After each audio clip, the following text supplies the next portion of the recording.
এই ছবিটি দেখুন। মাদ্রিদ ডার্বিতে শেষ দেখায় অ্যাটলেটিকো মাদ্রিদের কোচ সিমিওনে ভিনিকে উদ্দেশ্য করে বলেন, ফ্লোরেন্তিনো তোমাকে ক্লাব থেকে বের করে দেবে। ভিনিও তখন পাল্টা জবাব দেন সিমিওনেকে। দিয়েগো সিমিওনের সেই কথা শুধু ভিনিকে নয়, পুরো ফুটবল বিশ্বকে হতবাক করেছিল। অনেকের মনে হয়েছিল হয়তো ভিনির সময় শেষ, হয়তো তাকে সত্যি রিয়াল মাদ্রিদ ছেড়ে যেতে হবে। কিন্তু ফুটবল কখনো থেমে থাকে না, সময় বদলায়। এখন রিয়াল মাদ্রিদ আবারও আগের মতো ঝড় তুলছে। আর বেলোয়া যখন দায়িত্ব নেন তখন দলটা অনেকটাই ভাঙা অবস্থায় ছিল, কিন্তু তিনি দলকে গুছিয়ে নেন।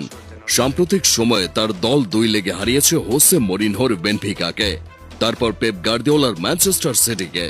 এই দুটি দলকে হারানো সহজ কথা নয়। মরিনহো আর গার্দিওলা এরা দুজনে বিশ্বের অন্যতম সেরা কোচ। তাদের দলকে হারিয়ে রিয়ালের খেলোয়াড়দের মধ্যে যে আত্মবিশ্বাস তৈরি হয়েছে সেটা গতরাতে আরো একবার স্পষ্ট হয়ে গেল। আবারও কামব্যাকের